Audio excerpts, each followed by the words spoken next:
Badan Antariksa India atau ISRO berhasil meluncurkan satelit komunikasi milik Amerika Serikat ke orbit rendah dari Sriharikota. Roket peluncur LVM-3 ini membawa satelit Bluebird Block 2 dalam misi yang dilakukan oleh divisi komersial ISRO New Space India Limited. ISRO menyebut ini sebagai satelit terberat yang pernah diluncurkan dari India menggunakan roket buatan sendiri sekaligus misi komersial ketiga LVM-3. Satelit ini saudara akan digunakan oleh perusahaan Amerika Serikat yakni H Space Mobile untuk jaringan seluler berbasis ruang angkasa.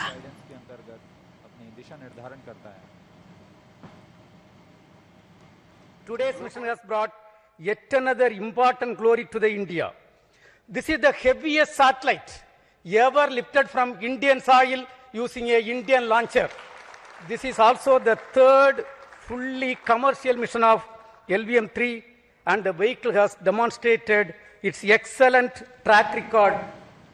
Kita bergeser ke Rusia, saudara. Sebuah ledakan terjadi di jalan raya kota Moskow di mana 3 orang tewas termasuk dengan 2 polisi. Ledakan keras terdengar dari sebuah jalan di Moskow, Rusia pada Rabu waktu setempat. Jalan tersebut segera diblokir oleh polisi dan kejadian ini diketahui setelah adanya laporan dari warga setempat. 3 orang termasuk dengan 2 anggota polisi tewas dalam ledakan ini, saudara. Menurut komite investigasi, kedua polisi yang tewas mendekati orang yang mencurigakan saat sebuah alat peledak meledak. Sementara 1 orang lainnya meninggal dunia akibat mengalami luka-luka. Peristiwa ini terjadi 2 hari usai sebuah mobil meledak dan menewaskan jenderal berpangkat tinggi tak jauh dari lokasi.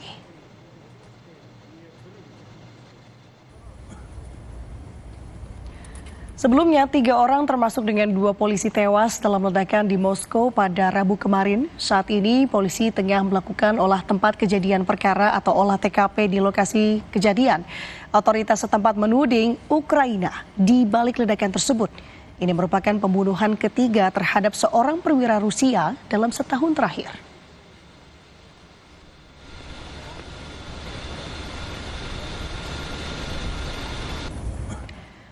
Saudara, puluhan warga Suriah dievakuasi dari Sudan dan diterbangkan ke Damaskus. Evakuasi ini tengah perang saudara yang terjadi di Sudan sejak 2023 lalu. Sekitar 32 warga Suriah tiba di Bandara Internasional Damaskus, Suriah pada Selasa waktu setempat setelah dievakuasi dari Sudan dengan penerbangan yang dikoordinasi Kementerian Luar Negeri dan juga urusan ekspatriat dari pemerintah transisi Suriah. Evakuasi ini juga bekerja sama dengan Organisasi Migrasi Internasional untuk PBB atau IOM. Warga asli Suriah ini pun gembira, saudara, dipulangkan ke tanah airnya, di mana sebelumnya lebih dari 150.000 orang tewas dan sekitar 12 juta orang telah meninggalkan rumah mereka akibat perang saudara di Sudan. شعوري ما بيوصف نهائي يعني بتمنى الشعور اللي فيني هلا يجي بكل انسان لانه والله فرحتي ما بعطيها لحدا نهائي بس الحمد لله وفضل الله وفضلكم انتم قدرنا نرجع على سوريا. This is the second operation that we're carrying out in cooperation with the Ministry of Foreign Affairs. There will be another one next week with 45 Syrians still arriving from Sudan. And one last comment from our side is that for us it's really nice to see these people happy, to see happy faces coming back after so many years of absence from Syria, and the hope that they have on their faces to restart a new life in a new country, in their own country. Gereja Santo Elias di Damaskus, Suriah mengenang korban serangan bom bunuh diri yang mengguncang tempat ibadah itu tahun ini dengan menampilkan foto para korban di pohon Natal. Upacara penerangan pohon Natal berlangsung di lingkungan Duwailah dengan pertunjukan musik dari para pengurus gereja untuk keluarga korban bom bunuh diri. Jenny Al-Haddad, anak salah satu korban, mengatakan sebagian foto korban dipasang dan akan membawa cahaya ke hati kami, kemudian baru menerangi seluruh gereja. Upacara ini digelar oleh pengurus gereja dengan restu Patriark Yohanes X dari Patriarkat Ortodoks Yunani Antioquia. Serangan bom di gereja ini, saudara, terjadi pada Juni lalu, menewaskan 25 orang dan melukai 63 lainnya.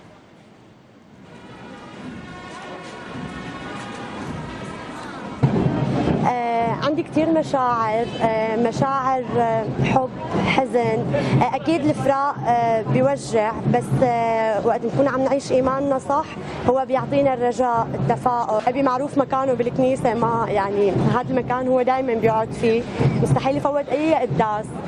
شخص مواظب على الصلاة، طيب، كان رجل بقلب طفل. كل الأشخاص اللي انتقلوا من الكنيسة هن أشخاص كتير منا. Perang antara Rusia dan Ukraina masih berlangsung jelang perayaan Natal, saudara. Tentara Rusia memastikan misi tempur tetap dilakukan selama libur Natal. Tentara garis depan Rusia menyiapkan tempat perayaan selama periode libur Natal mereka. Pohon Natal dihias bukan dengan pernak-pernik Natal biasa, namun dengan perangkat drone hasil rampasan perang dengan tentara Ukraina. Tentara Rusia bercerita, meskipun suasana cukup dapat dibuat meriah, tugas operasional tetap tidak berubah sepanjang periode Tahun Baru.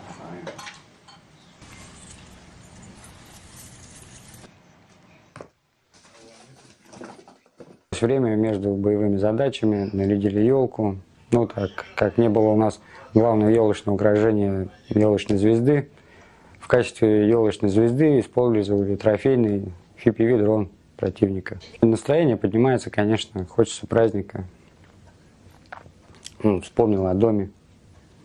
Ну и в принципе про праздник. Постоянное настроение должно быть праздничное.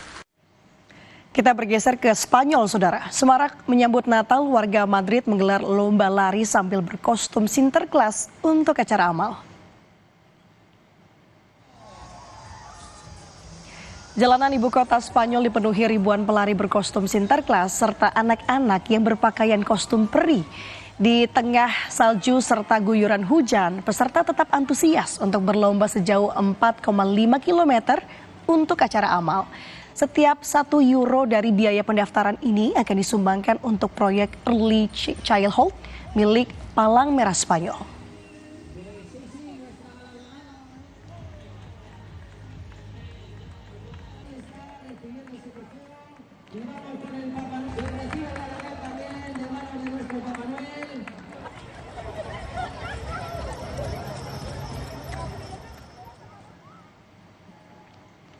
Sementara di Tiongkok, patung manusia salju raksasa jadi daya tarik baru jelang perayaan Natal di kota Harbin, Provinsi Heilongjiang.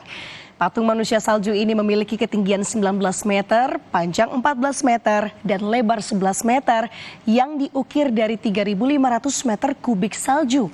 Harbin sendiri juga sering disebut sebagai kota es negeri tirai bambu yang telah menarik lebih dari 90 juta pengunjung dan menghasilkan pendapatan hingga 19,4 juta dolar Amerika Serikat tahun lalu.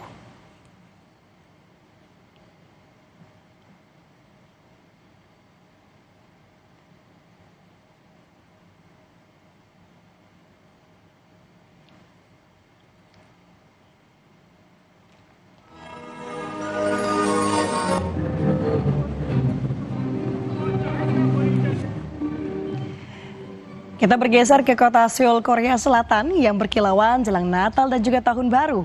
Winter Festa 2025 mengubah ruang-ruang publik di Seoul menjadi pasar Natal dan festival cahaya.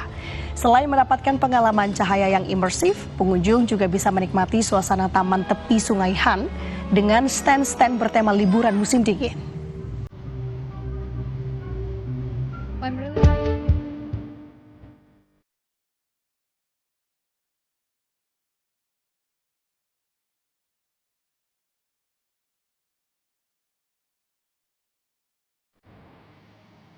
Saudara, usai jeda kami akan kembali dengan informasi olahraga yang akan disampaikan Well Action untuk Anda. Beberapa di antaranya, Arsenal melangkah ke semifinal Piala Carabao setelah mengalahkan Crystal Palace dalam drama adu penalti.